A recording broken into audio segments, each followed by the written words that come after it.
Hello, and welcome back to another episode of the Rich Woman Rising podcast. I'm your host, Eloise Tompkins, and I'm a money coach and psychologist, helping you to heal your relationship with money through the nervous system, through reprogramming your subconscious, which sounds really wanky when I say it, and I need to get better at figuring out a cooler way to say that. So if you've got any ideas, throw them my way. But today, I am super excited, and I know I say this every time I have a guest, but I am because I love bringing empowering women onto the show. Today, I have Tarryn Reeves, who is the founder of Automatic Authority Publishing and Press House. She is an author and an international bestseller multiple times. And she has done a lot of incredible work where she's a book coach, publisher, freelance writer, ghostwriter, and speaker. And her work has been featured on publications like Forbes, Newsweek, the Los Angeles Times. Like, how cool is that? World News Network, Thrive Global, and more. Like, she is an absolute powerhouse. Tarryn and her team are really working hard to help high-level entrepreneurs just like you and me to create best-selling books that are able to act as marketing tools. So they can help to build authority, they can help to grow business, and they can help to create that ripple effect where you get to create a lasting legacy, which personally I think is so freaking cool. Tarryn, I am so excited to bring you onto the show because I know that behind the scenes, I've had to keep hitting the pause button on our conversation around money because we've just been so excited to dive into this episode for you today. But Taryn, welcome to the show and tell us a little bit about yourself and your business and where things are at for you. Thank you. Yeah, I'm thrilled to be here. So, I live in Newcastle, Australia. I was born in Zimbabwe, though, and lived there for 15 amazing years before political unrest, shall we put it that way, forced us to go halfway across the world and embrace the Australian lifestyle. So I love growing my own food. I have chickens. I grow all of the things wherever I can. I love spending time outdoors. I have two kitties, an 8-year-old girl and a 1-year-old boy.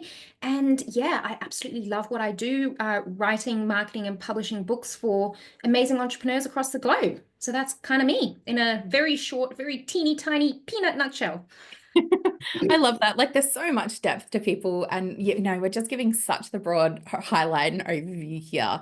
And I mean, you and I connected. I don't even know how we connected. And one of the things that I remember standing out, like when I met you, is as you were kind of talking about like that South African spirit, and also just growing up in South Africa, and also coming to Australia, having to adjust, like. Gosh, there's so much there. But what I guess I'm wondering is what led you to start your own business? Gosh, I'm an accidental entrepreneur, honestly. I did not intend initially for any of this to happen, but looking back, I was born to be an entrepreneur. That I did not fit into corporate. Trust me, I tried. So I will try and condense a very long, very detailed story because I am a storyteller, so I will talk your ear off, but I will try and give you the highlights. So, yeah, born in Zimbabwe, moved to Australia when I was 15, graduated high school. So I did the last half of my high schooling here in Australia, which was a interesting experience given the two different schooling systems. Mm. I did that. I went to uni and I did 2.5 years of radiation therapy. And then I decided that I couldn't do that anymore because I didn't want to keep watching people die from cancer. I'm a big softie at heart. So don't tell anyone, I have a reputation to uphold, but big softie at heart. And so I then pivoted and got a degree in criminology. But whilst I was doing that, I decided I wanted to make a lot of money whilst I did that because I was raised, and I know a lot of us are, on the totally untrue steps to success, which is what I was taught was, go to school, get good grades, graduate, get a degree in a socially acceptable field that is going to make you a lot of money. Graduate, get a good career, climb the corporate ladder, meet a man or a woman, get married, have a child, buy a house, etc., etc. Work until you're however old, and then you die. And look, I followed that for a good long while and I got my degree in criminology. whilst working full time in the railways. So I did distance education and I was working 12-hour shifts, 2 days, 2 nights, four off whilst doing that. So when I wasn't working, I was studying and I graduated with good grades. But I had met my then fiance and he worked in the railway as well. And I didn't want to move to get a criminology job in one of the biggest cities. I am not a city girl. I wouldn't have liked it. And so I decided to stay and climb the corporate ladder in the railway. So by the age of 23, I had a corner office with glass walls overlooking the harbour. I wore suits to work. I had bought a new car. I had bought my first house. Like on the outside, I was like, I am killing this thing called life. I am so successful. Look at me. On the inside, deeply, deeply unhappy. But I Mm. didn't know it because I was so conditioned to follow this pathway and to not step out of line to be the good girl that I didn't know until my body started showing me. So I ended up getting shingles all down my spine, which was extremely painful. I mean, I was in my early 20s. Who gets shingles in their early 20s? Me. A couple of months before my wedding, I had this horrible red rash flare up all along my jawline that nobody could diagnose. I started dropping weight, and if you could see me, I am tiny. Like I weigh 49 kilos now. I am 165 centimeters, and I dropped weight off that. So I was very unwell. And I actually had a South African doctor at the time, and she ended up saying to me, Tarryn, you have PTSD, chronic depression, and major anxiety. And I was like, no, I don't. She's like, yeah, Tarryn, you do. And it started this kind of literal screaming match with me and the doctor. She wasn't screaming, I was, telling her that there was nothing wrong with me, that depression isn't real, and that I'm so strong because of what I've gone through, and nothing's going to stop me. I'm doing everything right, etc. And then she was like, no, like you need to go on medication just to try and help you. And the way that she described it to me actually really helped. And I'm happy Mm. to share if you're interested. So what she said to me was, because I've always grown up with don't air your dirty laundry in public. Pull yourself together, get on with it, soldier on, all of those Mm. things. You're strong, you're resilient, don't cry, don't be weak, etc. Which is the complete opposite of being a feminine, right? It's also the opposite of being resilient. Like I find that just so incredibly counterintuitive because resilience is actually being able to express and feel your emotions. Yeah, I couldn't agree more. And she said to me, she said, Tarryn, you're like a truck and you are stuck in the mud and you are spinning your wheels. The medication is the tow truck and you're trying to go up a hill. And the tow truck is going to come down that hill and it's going to hook up to you. And little by little, it's going to pull you up the hill. If you decide to stop taking the medication, also visually detach the tow truck, you will slip back down into the mud. But if you continue taking it for a little while and it's not forever, once you get to the top of that hill, you can stop taking it. And when she described it to me like that, I was like, oh, that actually kind of really makes sense. So I did. I went on the medication and it helped enormously. Honestly, it did. But I also quit my high flying career overnight. And I just went, I don't want to do this. I don't want to be there anymore. It was just a very unhealthy, toxic environment for me to be in.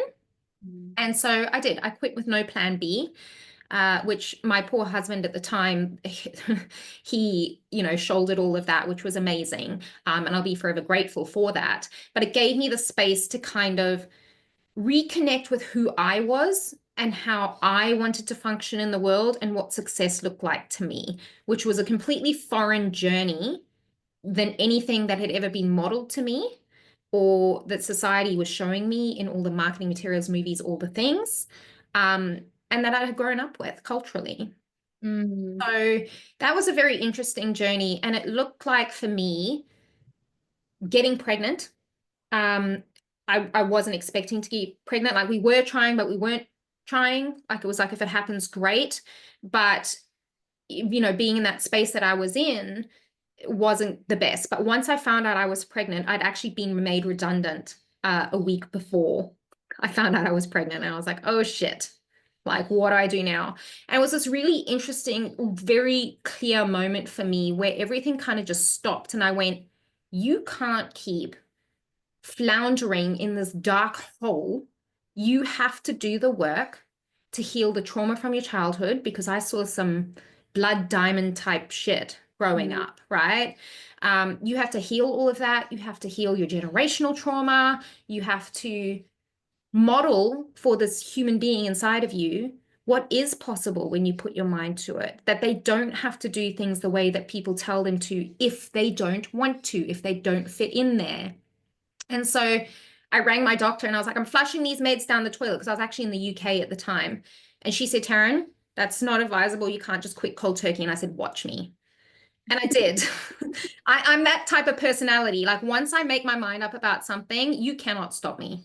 Like, Mm. it's like, once I decide that this is happening, come hell or high water, it's happening. And that Mm. includes, you know, with my mental health, I guess.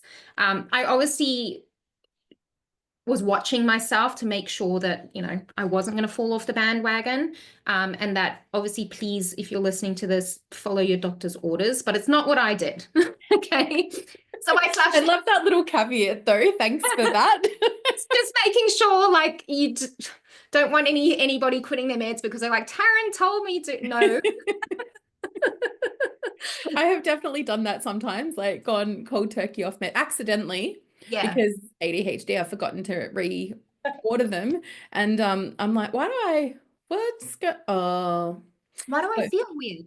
Yeah. yeah. Sorry, continue on now that we've got that little disclaimer out the way. Disclaimer, I just wanted to make sure. And then I was like, well, how do I do this? Like, no one's ever shown me. I don't know what to do. Uh, you know, but what I did know was I didn't want to go back to corporate. I just couldn't fathom, to me, someone else raising my children and like waking them up with an alarm at God knows whatever age, and bundling them into the car whilst yelling at them to put their shoes on and we got to get into the car on time, then getting stuck in a morning commute traffic, working under ugly fluorescents with ugly people, internally ugly people, you know, all day with that corporate toxicity, and then getting stuck in the traffic on the way home, picking them up and only seeing them for half an hour before bed. Like, that to me was like, I don't want that. Like, kids grow up so fast. And this also coming from a woman who wasn't the type of little girl growing up who was like, I want to get married and I want to have kids. No, I do not have a maternal bone in my body. Like, this was I don't know, force to be reckoned with, that I was just like, I know that I don't want that. And so I went, well, what options do I have? And I didn't know. And so I was like, well, I will just have this baby and I'll figure it out. You know, I might have to just get a part-time job or a couple of hours a day in corporate. But when my daughter was 6 weeks old, I also realized that my brain needed to be mentally stimulated. Hats off to the mamas who can stay at home and change nappies all day and sing nursery rhymes. I am not that mama. Like, I needed mental stimulation in the form of adult conversations, strategy, systems, marketing, like all of the things. And I was scrolling Facebook and saw a post from somebody who said that they had an admin position, work from home, would suit a stay-at-home mum. And, you know, I was like, well, I have admin skills. And so I was like, I'll apply for the job. I won't get it, but, you know, what the hell? Beats changing nappies all day. So I applied and I got it. I was like, oh, okay. So I started doing these bits and pieces for somebody who was actually an MLM company, doTERRA Essential Oils. And I was doing their admin, and I taught myself how to use Canva. I taught myself social media. I taught myself copywriting. And now, like, writing is something I've always been naturally good at. And this is going to be an interesting conversation later. So remember to flag it with me, that because you think something is easy doesn't mean you shouldn't charge for it. Mhm. So Oh, that's so juicy. because it was a lesson that I really struggled with. And so she started referring me to her friends. And so I was doing admin for other people as well. I was like, oh, hang on, maybe I can turn this into a business. What does that look like? And I was like, oh, virtual assistants. What is this thing? So I went down this rabbit hole and I just taught myself all the skills. I taught myself how to code websites. I taught myself how to market. I taught I'm a nerd. Like I love learning. Teach me anything. You can Google like the internet these days, Google, YouTube, all of the things, amazing resources. And so I did. And then I quickly booked myself out. I was like, crap, I'm not earning enough money to even make this really worthwhile, but I'm booked out. I don't have any time. I Mm. also don't have the money, but hey, I'm doing this thing. Like, how good is this? And I was like, okay, well, you need to figure this out because you can either A, cap your income and exchange time for money, or you can be smarter about it. And so what I did then was I upped my prices a little bit and I hired on people to do the skills that I could teach them how to do. So I wrote SOPs for everything because I'm super OCD about white glove service delivery to clients. Like it is something I'm so passionate about. So I wrote SOPs for everything to make sure that it was done the way that I would expect to A, receive service and B, deliver it. Mm. And then I scaled it up to be a virtual assistance and web development agency. And we were serving clients globally.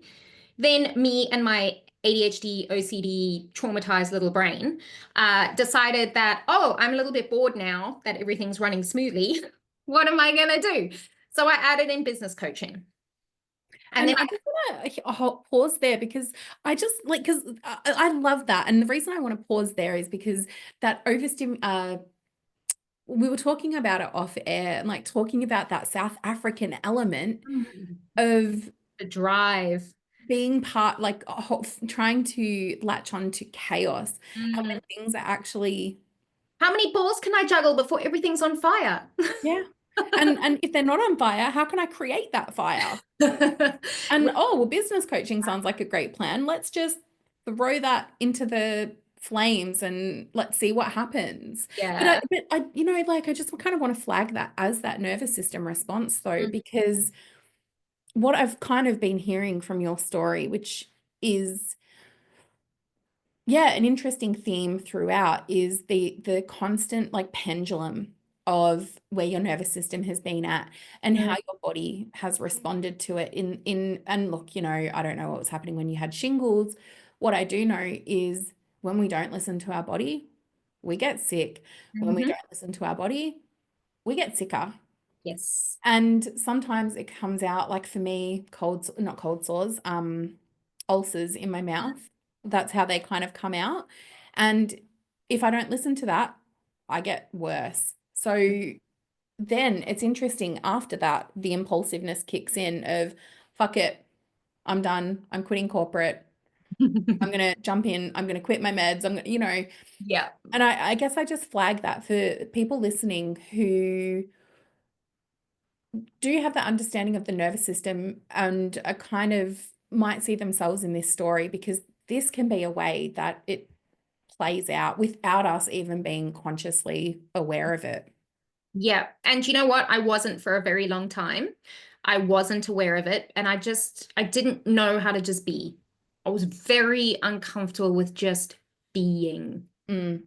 to the point where I actually used to say this to my therapist. I used to say, I can't even sit 10 minutes into a Netflix episode without pausing it to go and do something because the whole time I'm sitting there trying to watch something, my brain has 7,000, it's not even a little bit. Honestly, like 7,000 trains of thought about all the things I need to do, should be doing, planning. I need to talk to this person. I need to send this person a birthday card.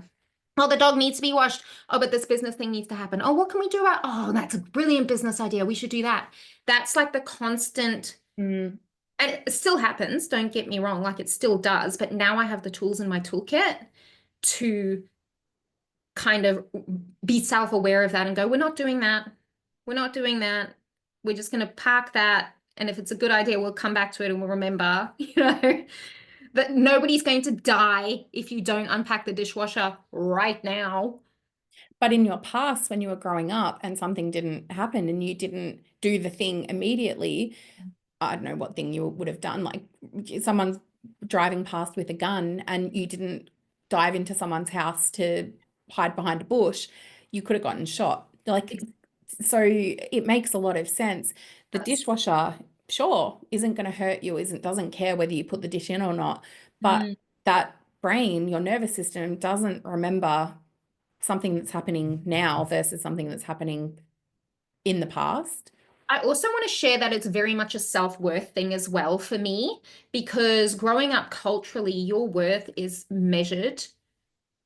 My worth was measured by the good grades that I got, or how good I made my family look, or how I was contributing to society. And so the dishwasher not being immediately removed is like, oh, it's not an A plus, it's a D.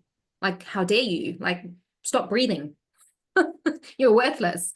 You know, Mm, on a very, very, very subconscious level, that's the belief I was running all of the mm. time. Like you always need to be, the best dressed, the smartest at the party, the most entertaining, the best mother.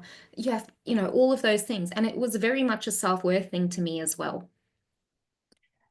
And I think a lot of people will be able to relate to that. And thank you for sharing because it's something that can be really vulnerable to share, right? Like, and when I reflect those words back to a client and the feelings that come with it and the heaviness that can be felt, like, whew, Yeah. it's deep and it can be painful, and we can be aware of it, and yet it can really be something that weighs us down. And what kind of crept into my mind hearing that is, and I know at this point our listeners don't yet have context, so you might have to help us fill in a few of those blanks.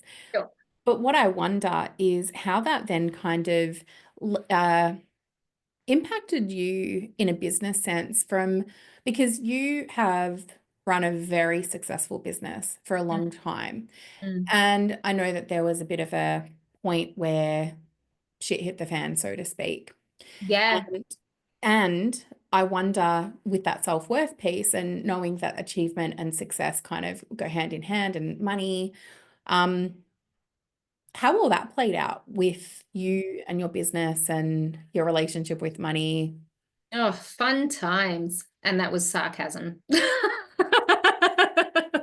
For those Good for the literal listeners out there. good times.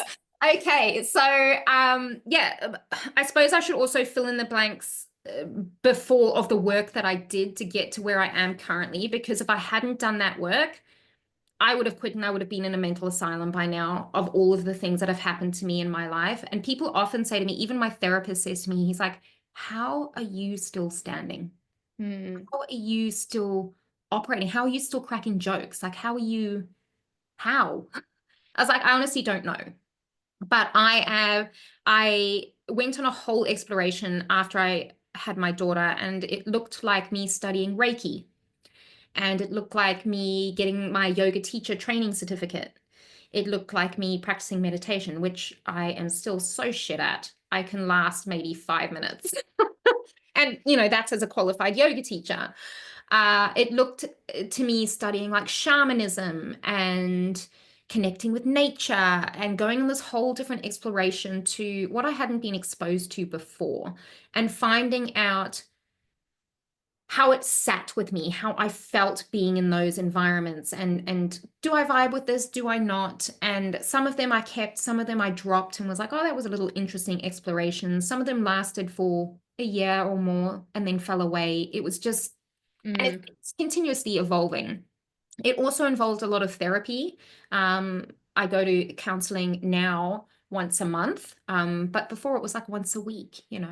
But I also went through several thousand counselors before I found one who gelled with me, because I was like, you just don't get it. And honestly, how are they supposed to when coming from Africa and such a horrific experience?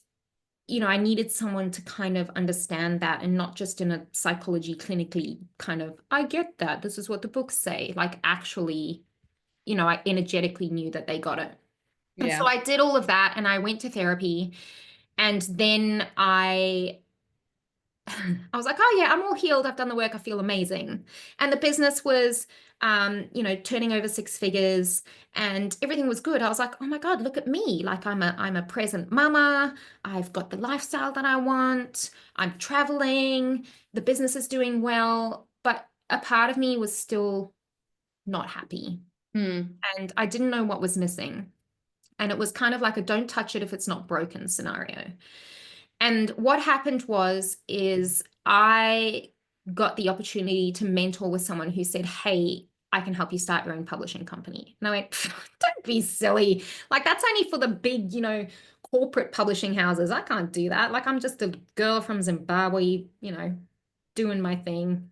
Very weird person. Like, I'm just hanging out here being me. And she's like, no, no, I can show you. There's this whole different thing that you can do. And I was like, I can turn my lifelong love into a money-making thing. I Mm. completely pivoted the whole business. And it was the biggest investment I'd ever made in my business. And I withdrew on my home loan to do it, and it destroyed my marriage. So that was fun. Going on this whole thing, mentoring with somebody, realizing that there were so many holes in what they were teaching, so many holes in the market, and it just didn't sit well with me. And so I taught myself to fill those holes. But in the meantime, the business had tanked again. And at the same time as that, thinking, oh yeah, I'm all healed, like I've done all the work. One of my friends asked if I wanted to write and publish a chapter and anthology project under her publishing company, because I am the type of person that if I haven't battle tested it, if I haven't tried it on myself and in my own business, I'm sure as hell not going to teach someone and charge them money to do what I haven't done. Like, it's something I see rampant on the internet, and that I think it's just a disgusting practice. So I was That's a like, yeah, strong value of mine as well, like yeah. that. Yeah. And so I said, yes, I'll do that. I got halfway through a 2,000-word chapter and absolutely broke down. And the chapter was telling about my experience in Africa and moving, and about how I never felt like I fit in, about how I was bullied. Um, and I was like, holy crap. Like, I was on the fetal position in my office, just sobbing for about 45 minutes.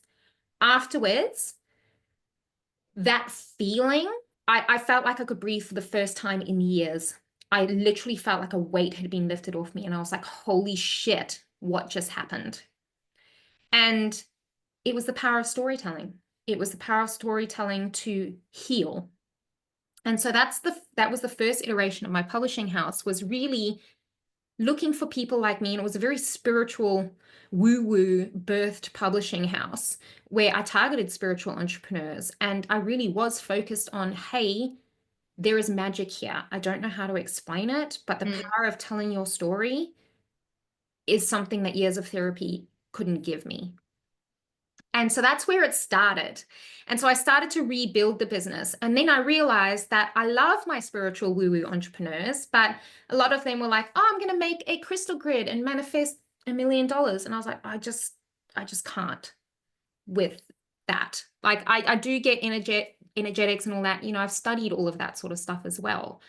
But you also have to have strategy. You also have to do the work. Make your crystal grids, make your vision boards. Those are awesome, but you've got to do the work. And you've also got to feel your feelings. Yes. Oh, feel your feelings. I love feeling my feelings now. I never used to. I used to be terrified of my feelings. Actually, I remember saying to my therapist once, he said, why can't you cry? I said, because I'm terrified that once I start, I won't be able to stop. Mm-hmm. I said, I'm terrified that if I start, I will break and nobody can put me back together.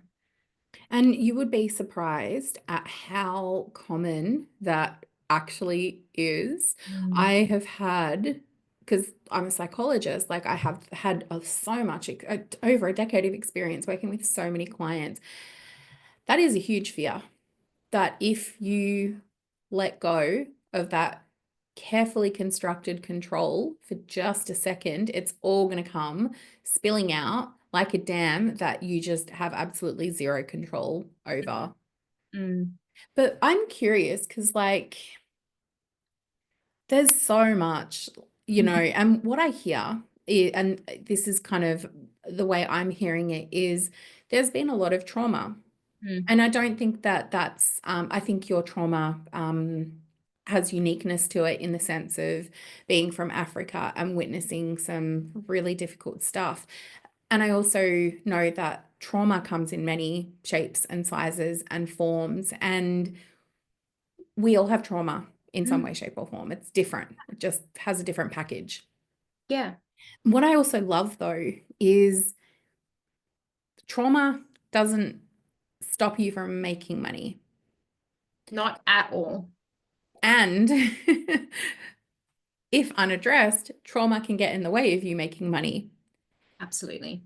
And I kind of hear that in your story in a way, and I don't know if this is how it lands for you, but what I kind of hear is I was able to hit those six figures, and then I kind of got caught in this pattern. And what I can't help but wonder is, was there a bit of that impulsivity or desire kicking in when you heard about the publishing company that then I think for me, there was always something missing in my entrepreneurial journey. I saw ways to make money, and I'm good at that. I can see where holes are in any market, in any industry, and I can figure out how to fill them.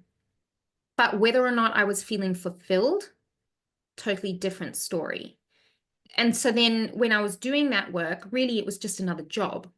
For me, mm, I was like, if I'm going to work for myself and shoulder all of this responsibility and all of this kind of, people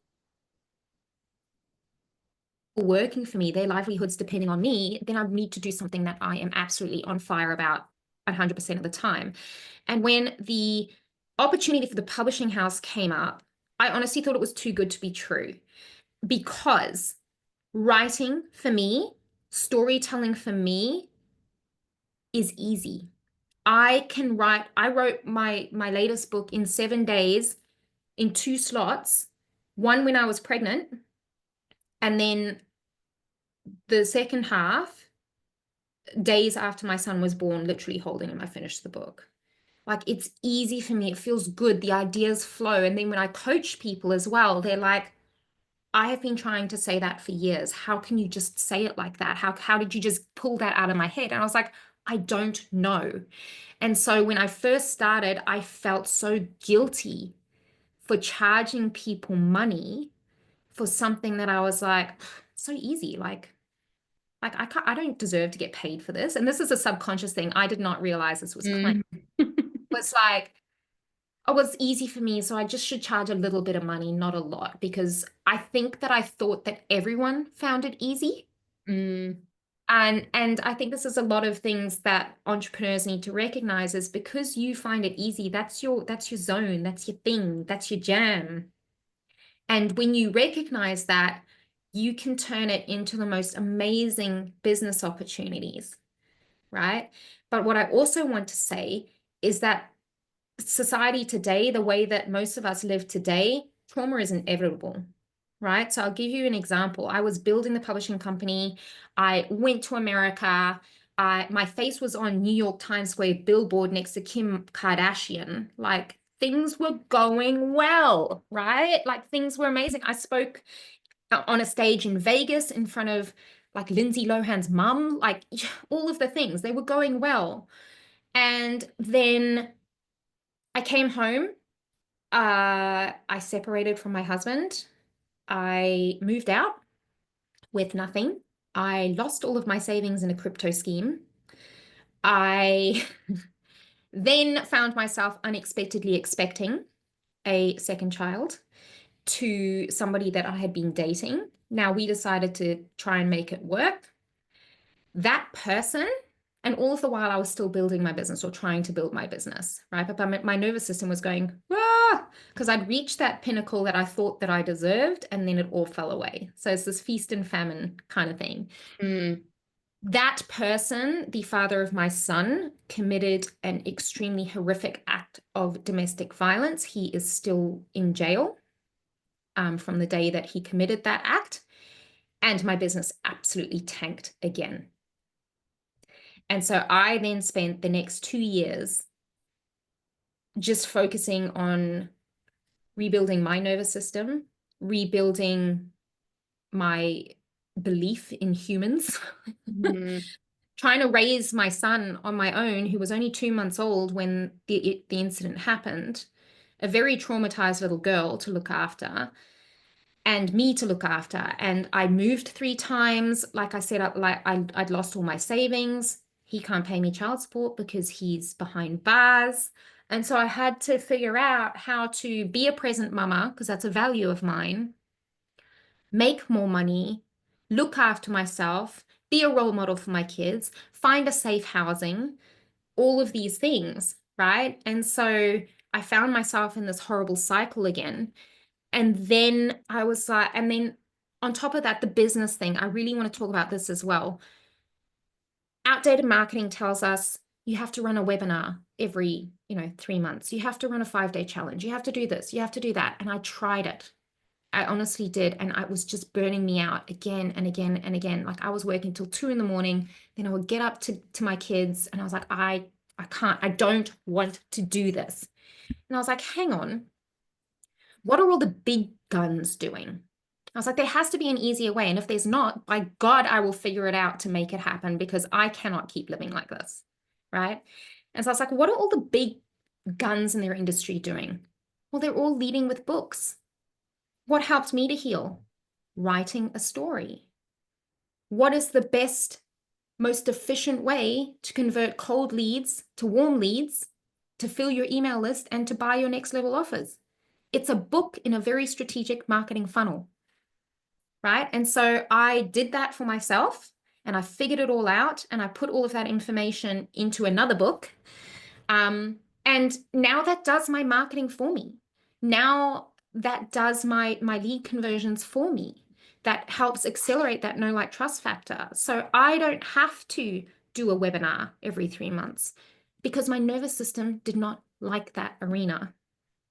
I just didn't like it. I'm a naturally highly strung, anxious person. And obviously, given all the trauma, because it doesn't go away. This is years of Mm. trauma, that keeps happening. And everybody has this, like you said, and a trauma doesn't have to be domestic violence or political violence like I've experienced. It can be something as simple as somebody told you on the playground once that you look ugly and you've internalized this and now your self-worth is shot, right? That's trauma. Mm-hmm. Right? There's a fabulous book called You're Not Broken. That talks about big T trauma, little t trauma, all this sort of thing. And I found that incredibly helpful to go, I get it now. And you're not broken. And you're not broke. I always thought I was broken. I was like, there's something wrong with you. Why can't you just be happy Yeah. with the map that society has laid out for you? Why can't you just be goddamn happy with that? I just couldn't. And Because so you're, I figured it out. and it's that nervous system blueprint and the subconscious nervous system blueprint that gets embedded. And we live at this level that we can't sustain. And it's not that there's anything wrong, it's that the nervous system is just calibrated at a Mm. chronic stress level, which Yeah. is not what it's meant to be calibrated at, you Yeah. know? And that's so tough to have those experiences and to then be trying to navigate all of like a lot of those things kind of at the same time. And I Mhm. think in some ways, like your nervous system was doing its job in that moment, but because it had such a high level of um, stress as it was and was calibrated to that high level, it doesn't sound like it took much to tip it over the edge. And understandably, in those moments, like it's understandable that your business kind of took the I fallout for that. knew it was happening and I could see it was happening. And you know what? I didn't get worried about it. Mm, Didn't get worried about it because I was like, that is actually not your priority. Your priority is your well-being and that of your children. And that's why I focused on it for the 2 years to rebuild the business. I was like, I'm just gonna put one foot in front of the other and I'm gonna get to where I need to go because there is no other option. There is no other option. I can't just lie down and die. I can't just give up on my kids. I can't, like, it wasn't an option for me. And so I was like, well, what lifestyle do you want to live? How do you want to feel? Do you want to send your kids to daycare? If so, how many days a week? How many hours? Like, what does that look like to you? And this is where the book funnel and things really came, to work for me. I created a business and a model that other businesses can use. Doesn't matter the industry or the profession or even professionals. I've got doctors who use this funnel and this method.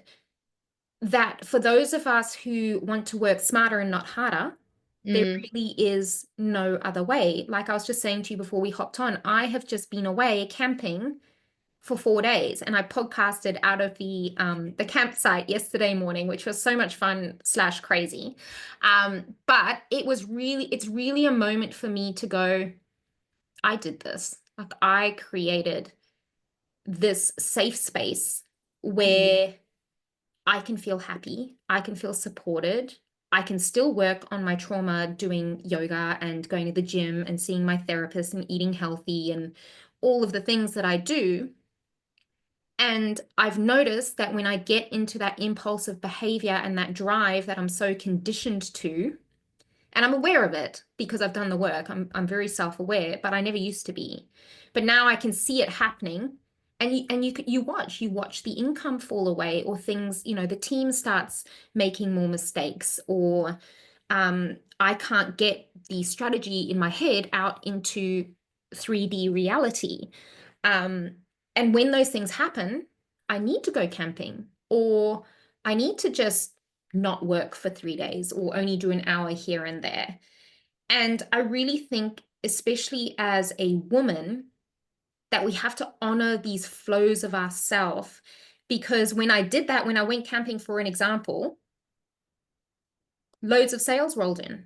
Why? Because I was chilled out. I had already done the work, I'd already set it up, and they rolled in, right? That's not, this is totally different from I've made a crystal grid and a vision board and now sales are rolling. Yeah. Be very, very clear. This is there is no point in you sitting at your desk and stressing when you know you've got everything in place. Just let go of that control. Let go of that need to be the A+ student. Let go of that need to go, well, I've got all of this work to do, and I've got the strategy that if I do it now, I'm going to make all of this money then. As an entrepreneur, as a business owner, there is always more work to do. There always is. It's not ever finished. Do you know, I used to be a primary school teacher. God. And there would always be work to do at the end of the day. And I would hate it because I like checking things off the list and getting I'm them a vegan. done. Yep. And I would hate that there would always be something. And I'm like, it was so frustrating. And you're right, like there's always something on the list. And what I hear is, for you, it was about being able to lean in and to understand your body better, understand why it was responding in the ways that it responded, and using that as information rather than rolling with it and doing immediately what you were called to kind of do. There was a bit more space for you to be able to pause and take a breath and say, hang on a minute, do I want to get pulled into that? Mm. Or do I want to do something that's actually going to align with my longer term goals and values? And I think that's the one of the hugest benefits of nervous system work, because people out there like to talk about regulation as the gold standard. And it's like, no, you are going to get dysregulated. You are going to have moments like I personally, had just earlier this week, I was like, had a day where I was just like, oh my God, jumping out of my own skin. And I'm like, okay, today I'm not working on my business because I will be making some shit decisions. Um, and you pull back, and the beauty of that and being able to recognize is you move forward in alignment with your future self's directions rather than whatever feels good in the moment. Like, and that's fucking powerful. Yeah. And so hard to do. And I just want to be very, very clear that this has been 37 years in the making. Mm, It's only in the last 4-ish years that I've actually become self-aware enough to notice, stop, and give myself the space. mm. Because it felt like I knew before, but it just felt too uncomfortable to do it. I couldn't do it.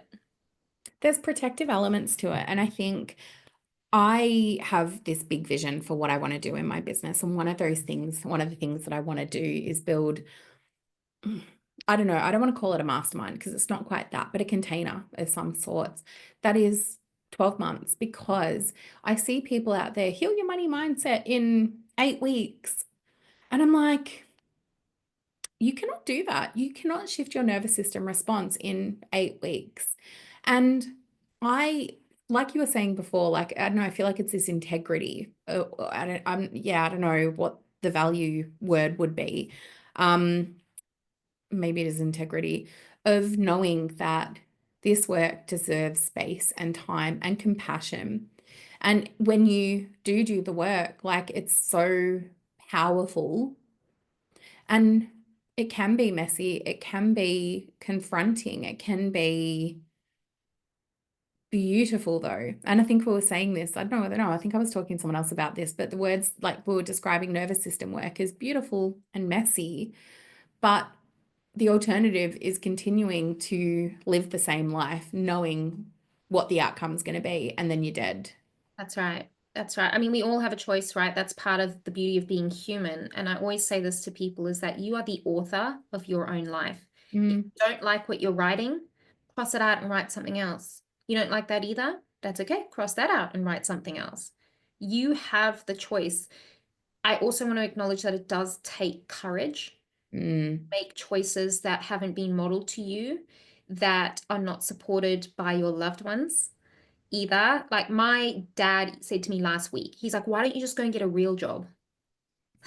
I was like, whatever, dad. Like that used to really upset me. And don't get me wrong, I was still stewing on that comment 2 days later. But you don't have to play by the rules of somebody else if you don't want to. Yeah, you don't, and it's hard. And it is hard. It's so hard. And that's the difference between women who will do it and those who won't. And it saddens me sometimes because I can see those who have that psychological flexibility, who have the concept that of being able to recognize that they have choices, Yeah. and other people who are just like, well, I want it, but it's not for me. So I'm just going to keep going in the same way and spin their wheels.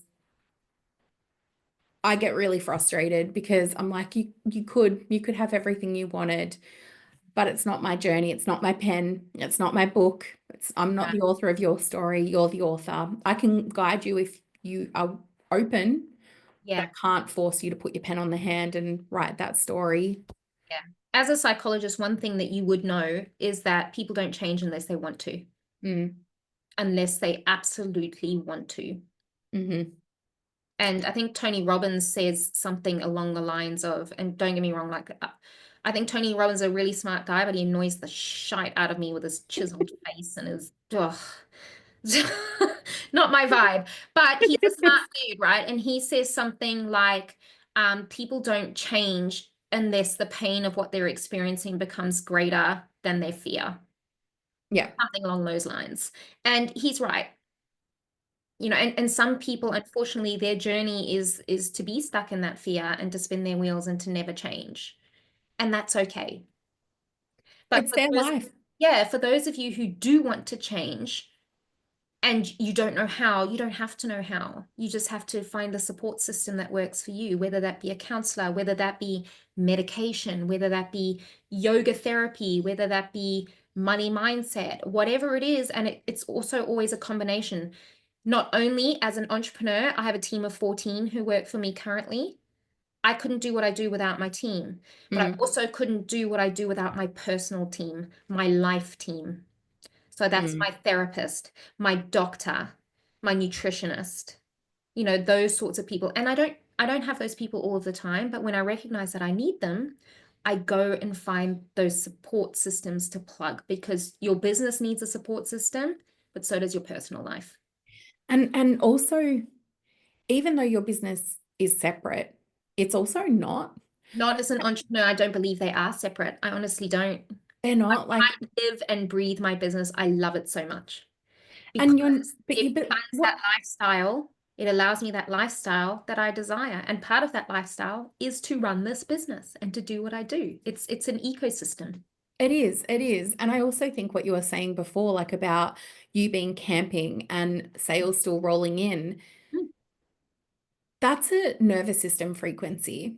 And what Yeah. I mean, and you're right, it's not the manifestation and the little, you know,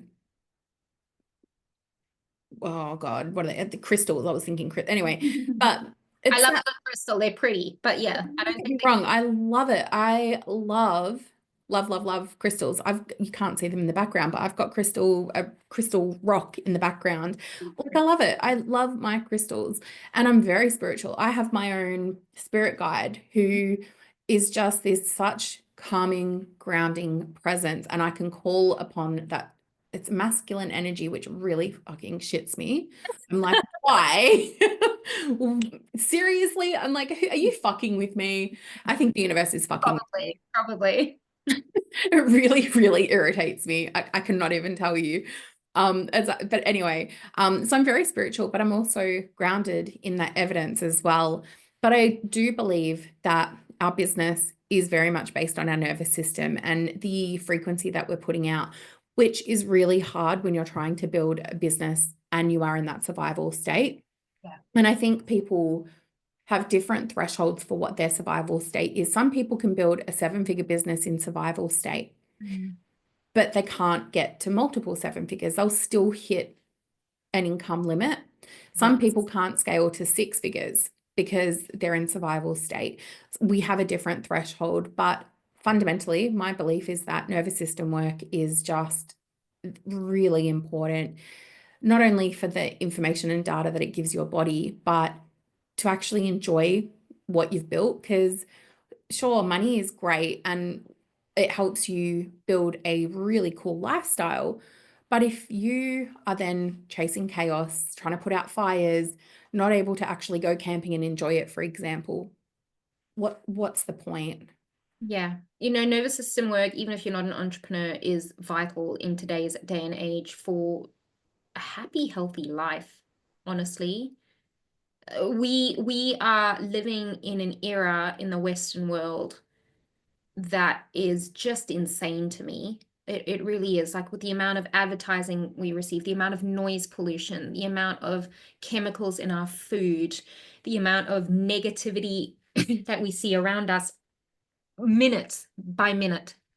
We're There's just so much information in our senses that's there coming it in. We're is. not designed. We're not designed for Not it. designed for this. And so if you're not doing the nervous system work, if you're not doing any work whatsoever, it's no wonder that the majority of the population is on antidepressants, is on anti-anxiety medication, are Mm. being admitted to hospital for mental health related illnesses, are gaining weight or losing weight due to stress. It's going to happen. It's inevitable unless you're doing the work. Oh, I fully hear you. And I have just loved this conversation. And I'm sure everyone listening will have loved it as well. And, it's not an easy story to share. Like I can imagine that it wouldn't be an easy story to share. But that's me putting my assumptions onto you. I could be very wrong with that. Um, and also, it's empowering in a lot of ways because I think sometimes we can get so hooked. I know I did for a very long time, hooked on trauma. Oh, well, this is who I am.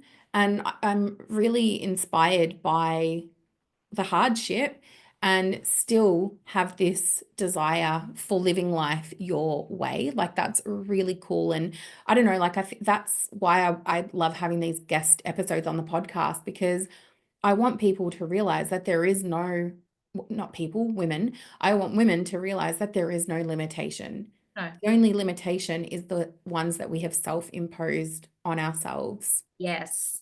So thank you for sharing your journey with us. It's been such an incredible journey to hear, and I'm so excited to see how it all evolves for you and your publishing company. But what I would also love is, and I'm going to put the info in the show notes, so don't worry about the ins and outs of spelling out the web addresses and all that. How can people reach out to you? Where can they find you if they're curious about learning more, writing a book, using that to build up their brand awareness and understanding more about the power of storytelling? Yeah, so I really like to live by example. So you can pick up, my books on Amazon, but come and play with me on social media. I have the personal brand, Tarryn Reeves. You can grab those in the show notes. That's probably the best place. Send me an Instagram message, send me an email, be friends with me on Facebook. My team is not answering those. I am because I love the human connection. Or if you want the more professional business end, then you can go to Automatic Authority Publishing and Press House and check that out. Either way, we can chat about your book idea, making your business work for you instead of you having to do all of the things, the webinar every 3 months, that sort of thing about what's available to you. And that's not to say you don't, stop doing webinars or you don't run Facebook ads, but a book really is that evergreen asset that you do once, you do it really smart and strategic, and it opens doors to multiple income streams that are just a no-brainer. Like I said earlier, look at all the big guns in your industry. Look at the people who are leading. What are They they? definitely do have books, don't they? A lot of them. Books. Yeah. It's a no-brainer to me. Every business owner should have a book, and everyone has a story to tell. They really do. And people underestimate their story. And I think that's one of the one things, like as a psychologist and money coach, like I've been in such a privileged position hearing people's stories. It's so, Yeah. oh, I love it. But I agree. So I'll pop all those details for people in the show notes. But Tarryn, I just want to thank you so much for jumping on and joining us. And for everyone listening, I will see you again for a solo episode next week. Until then, take care of yourselves.